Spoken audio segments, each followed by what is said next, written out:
Hello friends, welcome to competition tech Adda. आज मैं आपके साथ शेयर करने वाला हूं प्रॉफिट एंड लॉस से रिलेटेड कुछ डिफिकल्ट क्वेश्चन जो कि क्वेश्चन आए हुए हैं एग्जाम में। So let us start. A shopkeeper says it's good at 12% profit. If he sold it at 18 rupees more, then he gains 18% profit. Find the cost price. Question simple सा है। Question ने बोला है कि अगर एक गुड है, अगर उसे 12% पे बेचा जाए, अगर उसी गुड को अगर 18% पे बेचा जाए तो उसे 18 रुपीज का प्रॉफिट हो जाता है। सो इस तरह के क्वेश्चन को अपन सिंपल तरीके से कर सकते हैं, जैसे कि अपन लिखेंगे 12% का प्रॉफिट और यहाँ लिखेंगे 18% का प्रॉफिट। इन दोनों का अपन लेंगे डिफरेंस जो कि है 6%। इस डिफरेंस के इक्वल करेंगे क्योंकि यहाँ डिफरेंस 18 रुपीज का दिया हुआ है। सो अपने पास क्या आ जाएगा, 6% की वैल्यू 18 रुपीज के बराबर, 1% की वैल्यू 3 रुपीज के बराबर एंड 100% की वैल्यू आ जाएगी अपने पास 300 रुपीज के बराबर। अब मैं एक आपको कॉन्सेप्ट बताने जा रहा हूँ कि एक कॉन्सेप्ट जो मैं हर क्वेश्चन में यूज करूंगा कि जब भी 100% दिया हुआ है या वो प्रॉफिट है या 100% दिया हुआ है वो लॉस है, तो इसे हम हमेशा सीपी मानेंगे कि जो भी प्रॉफिट था वो हमेशा कॉस्ट प्राइस के बराबर है, जो भी लॉस है 100% वो कॉस्ट प्राइस के बराबर है। सो इस तरीके से कॉस्ट प्राइस अपने पास आ जाती थी 300। नेक्स्ट क्वेश्चन क्या है, a shopkeeper sales is good at 7% loss. If he sold at 64 rupees more, he gained 9% profit. Find the cost price. Question same है, बस यहाँ पे एक चीज आ गई है कि यहाँ 7% का लॉस हो रहा है। कोई प्रॉब्लम नहीं है, 7% का लॉस लेके चलेंगे अपन। यहाँ 7% का लॉस आ रहा है, यहाँ 9% का प्रॉफिट आ रहा है। यहाँ अपन लेंगे डिफरेंस। डिफरेंस क्या होगा, बड़ी वाली चीज जो है वो हमेशा बड़ा रहेगा, पॉजिटिव रहना है। जैसे कि 7 आया, -7 क्यों आएगा, यहाँ आएगा लॉस, ये लॉस है तो हमेशा पॉजिटिव रखना है डिफरेंस को। सो यहाँ आ जाएगा अपने पास 16%। That is the difference of 9% profit and 7% loss. So 16% की वैल्यू किसके इक्वल हो गया यहाँ पे, 64 रुपीज के इक्वल। 1% की वैल्यू अपने पास आ जाएगी 4 रुपीज के इक्वल और 100% की वैल्यू आ जाएगी अपने पास 400 rupees. So this is your cost price. इस तरह के क्वेश्चन एसएससी के एग्जाम में आए हुए हैं। सो इसको सिंपल तरीके से करने के लिए, जल्दी करने के लिए तरीका बहुत ही अच्छा है। सो नेक्स्ट क्वेश्चन की तरफ चलते हैं। सो नेक्स्ट क्वेश्चन है अपने पास कि a Pooja want to sell a watch at profit of 20%. Had she got at 10% less and sold it at 30 rupees less, but still she gains 20% profit. So original cost price of watch क्या होगी। तो question क्या है अपन समझते हैं। Question बोल रहा है कि पूजा के पास एक वॉच है, उसे बेचनी है 20% प्रॉफिट पे। अगर वो 10% लेस पे भी लेके आती है, दैट इज कॉस्ट प्राइस उसकी 10% कम भी लेके आती है, तो वो उसे 30 रुपीज लेस पे बेचेगी, उसके बावजूद भी उसे 20% का प्रॉफिट होगा।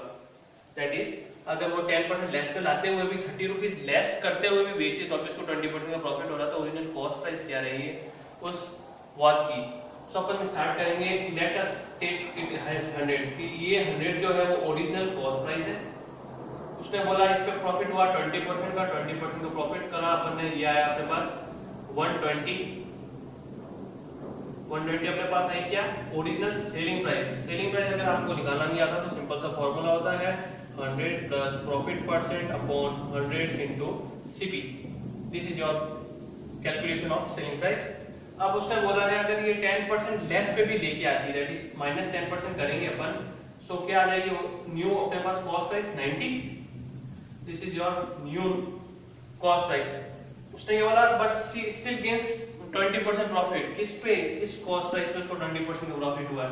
That is 90 into 120 upon 100 we get 108 as a new selling price। 108 अपने पास आ गई न्यू सेलिंग प्राइस। इन दोनों का डिफरेंस क्या दिया हुआ अपने को, 30 रुपीज दिया हुआ है और इन दोनों का डिफरेंस अपने पास क्या आ रहा है 120 minus 108 is equals to 12। इस 12 की वैल्यू किसके बराबर है, 30 रुपीज के बराबर है। सो 1 की वैल्यू किसके बराबर आएगी, 30 अपॉन 12 के बराबर। अगर इसको अपन कट करें तो 3 बन जाए 3 4 जाए तो 1 की वैल्यू कितनी आ गई अपने पास 30/4। इस 1 की वैल्यू से अपन इन सभी की वैल्यू निकाल सकते हैं, that is original cost price, original selling price, new cost price, new selling price. कैसे, ओरिजिनल कॉस्ट प्राइस अपने को क्वेश्चन में पूछा है, ओरिजिनल कॉस्ट प्राइस निकालते हैं, कितनी है अपन ने दी है 100, 1 की वैल्यू कितनी है 10/4, we will cut it and we get 250 rupees. अगर ये ओरिजिनल सेलिंग प्राइस पूछता तो सेम है, अगर ये 120 है तो 120 से मल्टीप्लाई हो जाएगा 10/4, simple, we get 300 rupees as the original selling price. Similarly new selling price and new cost price भी अपन निकाल सकते हैं। इस तरह के क्वेश्चन आते हैं एसएससी में, एक क्वेश्चन तो फिक्स आता ही है। सो इसको सिंपल तरीके से कर सकते हैं जिससे अपने पास एक साथ 4 वैल्यू निकल सके। सो नेक्स्ट क्वेश्चन की तरफ चलते हैं। सो अपने पास नेक्स्ट क्वेश्चन है, अब shopkeeper sells his good at 10% profit, had it got at 10% less and sold it at 3 rupees more than he gain 25% profit. Same question है। क्वेश्चन क्या बोल रहा है कि अगर शॉपकीपर उसको बेचना है कोई भी गुड, उसका 10% प्रॉफिट चाहिए उसे, अगर वो 10% लेस पे भी खरीद के लेके आता है उस गुड को और वो 3 रुपए ज्यादा, दैट इज 3 रुपीस मोर पे भी बेचता है तो भी उसे 25% का प्रॉफिट हो रहा है, तो ओरिजिनल कॉस्ट प्राइस क्या रहेगी, मतलब इनिशियल जो लेके आया होगा। तो अपन मान के चलेंगे वापस से इनिशियल कॉस्ट प्राइस है अपने पास, that is original cost price है 100। इस ओरिजिनल कॉस्ट प्राइस पे कितना प्रॉफिट हो रहा है, 10% का प्रॉफिट हो रहा है। तो अपन ने 10% का प्रॉफिट कराया तो ओरिजिनल अपने पास सेलिंग प्राइस कितनी आ जाएगी, 110। अब क्या बोला है क्वेश्चन में कि 10% का लेस हो रहा है, 10% लेस पे अगर वो लेके आता किस पे, ओरिजिनल कॉस्ट प्राइस की 10% लेस पे। तो अपन ने 10% लेस किया, वापस 10% लेस करोगे तो क्या आ जाएगा, 90 आ जाएगा, that is original, sorry this is your new cost price.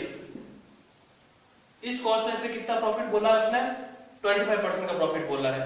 सो 90 का 25% प्रॉफिट कितना हो जाएगा, 90 मल्टीप्लाई बाय 125/100, कट किया 25 5 जा 25 4 जा, आ जाएगा 450/4। सो 450/4 is your new selling price. अब अपने को बात क्या दिया हुआ है कि डिफरेंस दिया हुआ है सेलिंग प्राइस का, क्या है 3 रुपीस, 3 रुपीस मोर है, दो सेलिंग प्राइस का डिफरेंस, दैट इज न्यू और इसका डिफरेंस कितना आएगा, 450/4 minus 110. So what we will get, 450 minus 440 divided by 4, that is 10/4। ये 10/4 किसके इक्वल है, 3 रुपीस के इक्वल है। सो कितना आ जाएगा, 10/4 इक्वल्स टू 3 रुपीस। सो 1 की वैल्यू क्या आ जाएगी, 3 multiply by 4 divide by 10। Okay, 1 की वैल्यू आ गई। अब पूछा गया है ओरिजिनल सीपी कितना है, अपन ने ओरिजिनल सीपी कितना लेट किया था, अपन ने ओरिजिनल सीपी लिया था 100, इसको मल्टीप्लाई कितना करना है, 1 की वैल्यू है 12/10, कट किया आ जाएगा 120 rupees. This is your original CP.